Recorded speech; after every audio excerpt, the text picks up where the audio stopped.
ಶ್ರೀ ಗಣಪತಿ ಶಾರದಾ ಗುರುಭ್ಯೋ ನಮಃ. ಯತ್ರ ಯೋಗೇಶ್ವರ ಕೃಷ್ಣೋ ಯತ್ರ ಪಾರ್ಥೋ ಧನುರ್ಧರಃ ತತ್ರ ಶ್ರೀ ವಿಜಯ ಭೂತಿ ಧ್ರುವ ನೀತಿರ್ಮತಿರ್ಮಮ. ಶ್ರೋತೃಗಳಿಗೆ ಶ್ರೀ ಅಳಸಿಂಗರಾಚಾರ್ಯ ವಿರಚಿತ ಶ್ರೀ ವ್ಯಾಸ ಮಹರ್ಷಿ ಪ್ರಣೀತ ಶ್ರೀಮನ್ ಮಹಾಭಾರತದ ಶಾಂತಿ ಪರ್ವದಲ್ಲಿ ಭೀಷ್ಮನು ಯುಧಿಷ್ಠಿರನಿಗೆ ಆಲಸ್ಯವು ಅನರ್ಥ ಹೇತುವೆಂದು ಒಂದು ಒಂಟೆಯ ಕಥೆಯಿಂದ ನಿದರ್ಶಿಸಿದುದು ಎಂಬ 112ನೆಯ ಅಧ್ಯಾಯಕ್ಕೆ ಸ್ವಾಗತ. ಆಗ ತಿರುಗಿ ಧರ್ಮರಾಜನು, ಓ ಧರ್ಮಜ್ಞ, ಅರಸನು ನಡೆಸಬೇಕಾದ ಕಾರ್ಯವೆಂತಹುದು?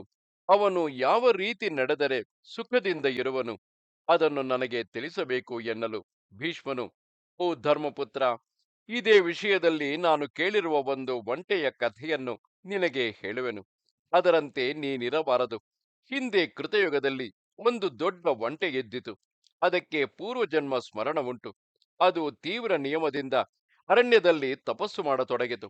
ಕೊನೆಗೆ ಬ್ರಹ್ಮನು ಅದರಲ್ಲಿ ಪ್ರಸನ್ನನಾಗಿ ನಿನಗೆ ಬೇಕಾದ ವರವನ್ನು ಕೇಳೆಂದನು. ಅದಕ್ಕೆ ಆ ಒಂಟೆಯು, ಓ ಮಹಾತ್ಮ, ನನಗೆ ಬೇರೇನೂ ಬೇಕಾದುದಿಲ್ಲ. ನನಗಿರುವ ಈ ಕೊರಳು ಇನ್ನೂ ಉದ್ದವಾಗುವಂತೆ ಅನುಗ್ರಹಿಸಬೇಕು. 100 ಯೋಜನಗಳ ದೂರದಲ್ಲಿರುವ ಆಹಾರವನ್ನಾದರೂ ನಾನು ನಿಂತ ಕಡೆಯಲ್ಲಿಯೇ ಗ್ರಹಿಸುವ ಹಾಗೆ ನನ್ನ ಕಂಠವು ಉದ್ದವಾಗುವಂತೆ ಅನುಗ್ರಹಿಸಬೇಕು ಎಂದಿತು. ಬ್ರಹ್ಮನು ಹಾಗೆಯೇ ಆಗಲಿ ಎಂದು ವರವನ್ನು ಕೊಡಲು ಅದು ಸಂತೋಷದಿಂದ ತನ್ನ ಕಾಡಿಗೆ ಹೋಗಿ ಸೇರಿತು.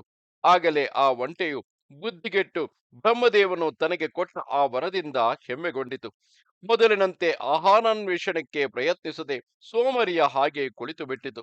ಕೆಟ್ಟ ಕಾಲವು ಒದಗಿದುದರಿಂದ ವಿವೇಕಹೀನವಾದ ಆ ಒಂಟೆಯು ಮುಂದಾಲೋಚನೆ ಇಲ್ಲದೆ ಹಸುವನ್ನು ಮೇಯುವುದಕ್ಕಾಗಿ ಹೊ- ಹಲು ಹಸುರನ್ನು ಅಥವಾ ಹುಲ್ಲನ್ನು ಮೇಯುವುದಕ್ಕಾಗಿ ಹೊರಗೆ ಹೊರಡುವುದನ್ನೇ ಬಿಟ್ಟಿತು.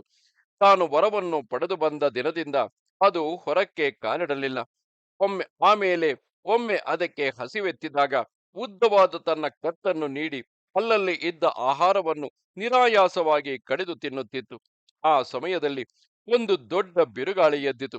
ಬುದ್ಧಿಗೆಟ್ಟ ಆ ಒಂಟೆಯು ಆ ಗಾಳಿಯ ವೇಗವನ್ನು ತಡೆಯಲಾರದೆ ತನ್ನ ತಲೆಯನ್ನು ಕುತ್ತಿಗೆಯನ್ನು ಒಂದು ಪರ್ವತ ಗುಹೆಯೊಳಕ್ಕೆ ಚಾಚಿಟ್ಟು ಮಳೆ ಗಾಳಿಯು ನಿಲ್ಲುವುದನ್ನೇ ನಿರೀಕ್ಷಿಸುತ್ತಿದ್ದಿತು. ಇಷ್ಟರಲ್ಲಿ ಮಳೆಯು ಮೇಲೆ ಮೇಲೆ ಪ್ರಬಲಿಸಿ ಲೋಕವನ್ನೆಲ್ಲ ಏಕಾರ್ಣವವಾಗಿ ಮಾಡುವಂತೆ ಪ್ರವಾಹ ಉಂಟಾಯಿತು. ಇದೇ ಸಮಯದಲ್ಲಿ ಒಂದು ನರಿಯು ತನ್ನ ಹೆಣ್ಣು ನರಿಯೊಡನೆ ಮಳೆಗಾಳಿಗೆ ತಡೆಯಲಾರದೆ ನಡುಗುತ್ತಾ ಆ ಗುಹೆಯೊಳಗೆ ಪ್ರವೇಶಿಸಿತು. ಮಾಂಸಾಹಾರಿಯಾದ ಆ ನರಿಗಳೆರಡು ಬಹಳ ಹೊತ್ತಿನಿಂದ ಆಹಾರವಿಲ್ಲದೆ ಹಸಿದಿದ್ದುದರಿಂದ ಆ ಗುಹೆಯೊಳಕ್ಕೆ ನೀಡಿದ್ದ ಒಂಟೆಯ ಕತ್ತನ್ನೇ ಕಡಿದು ತಿನ್ನಲಾರಂಭಿಸಿದವು. ತನಗುಂಟಾದ ಅಪಾಯವನ್ನು ತಿಳಿದು ಮೊದ್ದು ಬುದ್ಧಿಯುಳ್ಳ ಆ ಒಂಟೆಯು ನೀಡಿದ ಕತ್ತನ್ನು ಬಹಳ ಕಷ್ಟದಿಂದ ಸೆಳೆದಿಟ್ಟುಕೊಳ್ಳುವುದಕ್ಕಾಗಿ ಪ್ರಯತ್ನಿಸಿತು.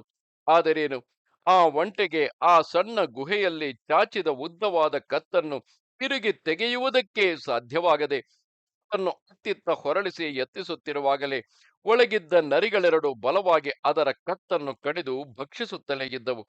ಒಂಟೆಯು ಸ್ವಲ್ಪ ಹೊತ್ತಿನಲ್ಲಿಯೇ ಪ್ರಾಣವನ್ನು ಬಿಟ್ಟಿತು. ಆ ನರಿಗಳೆರಡು ತಮ್ಮ ಹಸಿವನ್ನು ತೀರಿಸಿಕೊಂಡು ಮಳೆಗಾಳಿಗಳ ವೇಗವು ನಿಂತ ಮೇಲೆ ಗುಹೆಯಿಂದ ಹೊರಗೆ ಬಂದವು. ಓ ಧರ್ಮರಾಜ, ಹೀಗೆ ಒಂಟೆಯು ದುರ್ಬುದ್ಧಿಯಿಂದ ಸೋಮಾರಿತನವನ್ನು ತಂದುಕೊಂಡು ಅದಕ್ಕೆ ಕಾರಣವಾಗಿ ಮೃತಿ ಹೊಂದಿತು. ಆದುದರಿಂದ ಆಲಸ್ಯವೆಂಬುದು ಅನೇಕ ದೋಷಗಳಿಗೆ ಆಶ್ರಯವಾಗಿದೆ. ಆದುದರಿಂದ ನೀನು ಆಲಸನಾಗಿರದೆ ಇಂದ್ರಿಯಗಳನ್ನು ಅಡಗಿಸಿ ಉಚಿತೋಪಾಯದಿಂದ ಎಲ್ಲ ಕಾರ್ಯವನ್ನು ನಡೆಸು. ಬುದ್ಧಿಯೇ ಜಯಕ್ಕೆ ಮೂಲವೆಂಬುದು ಮನುವಾಕ್ಯವು. ಬುದ್ಧಿಬಲದಿಂದ ಮಾಡತಕ್ಕ ಕಾರ್ಯಗಳೇ ಶ್ರೇಷ್ಠಗಳು. ಭುಜಬಲದಿಂದ ನಡೆಸತಕ್ಕ ಕಾರ್ಯಗಳು ಮಧ್ಯಮಗಳು. ಕಾಲಿನ ಬಲದಿಂದ ನಡೆಸತಕ್ಕ ಕಾರ್ಯಗಳು ಅಧಮಗಳು. ಹೊರೆಯನ್ನು ಹೊತ್ತು ಮಾಡುವ ಕಾರ್ಯಗಳು ಎಲ್ಲಕ್ಕಿಂತಲೂ ಅಧಮಗಳು. ರಾಜನು ರಾಜ್ಯ ರಕ್ಷಣೆಯಲ್ಲಿ ಸಮರ್ಥನಾಗಿ ಇಂದ್ರಿಯಗಳನ್ನು ಅಡಗಿಸಬಲ್ಲವನಾಗಿದ್ದರೆ ಮಾತ್ರ ಅವನಲ್ಲಿ ರಾಜ್ಯವು ಸ್ಥಿರವಾಗಿ ನಿಲ್ಲುವುದು. ಬುದ್ಧಿಶಾಲಿಯು ತನ್ನ ಬುದ್ಧಿ ಮೂಲಕವಾಗಿಯೇ ಕಾರ್ಯವನ್ನು ಸಾಧಿಸಬೇಕೆಂದು ಮನುವು ಹೇಳಿರುವನು. ರಹಸ್ಯವಾದ ಮಂತ್ರಾಲೋಚನೆಗಳನ್ನು ಕೇಳತಕ್ಕವರು, ಸಹಾಯ ಬಲವುಳ್ಳವರು, ಎಲ್ಲವನ್ನೂ ಚೆನ್ನಾಗಿ ಪರೀಕ್ಷಿಸಿ ನೋಡತಕ್ಕವರು, ಈ ಮೂವರು ಎಲ್ಲ ಕಾರ್ಯಗಳಲ್ಲಿಯೂ ಸಿದ್ಧಿ ಹೊಂದುವರು. ಒಳ್ಳೆ ಸಹಾಯ ಬಲವುಳ್ಳ ರಾಜನು ಭೂಮಿಯನ್ನೆಲ್ಲ ಆಳಬಲ್ಲನು. ಹಿಂದಿನ ಶಾಸ್ತ್ರಜ್ಞರೇ ಇದನ್ನು ನಿರ್ಣಯಿಸಿರುವರು. ಓ ಧರ್ಮಪುತ್ರ, ನಾನು ಶಾಸ್ತ್ರ ದೃಷ್ಟಿಯಿಂದಲೇ ಇದನ್ನು ನಿನಗೆ ತಿಳಿಸಿದೆನು. ನೀನು ಜಾಗರೂಕನಾಗಿ ಆಲಸ್ಯವನ್ನು ಬಿಟ್ಟು ನಡೆದುಕೊಳ್ಳಬೇಕು ಎಂದನು. ಇದು 112ನೆಯ ಅಧ್ಯಾಯವು. ನಮಸ್ತೆ ಶಾರದೆ ದೇವಿ, ಕಾಶ್ಮೀರ ಪುರವಾಸಿನಿ. ತ್ವಾಮಹಂ ಪ್ರಾರ್ಥೆಯೇ ನಿತ್ಯಂ ವಿದ್ಯಾದಾನಂಚ ದೇಹಿ ಮೇ. ನಮಸ್ಕಾರ.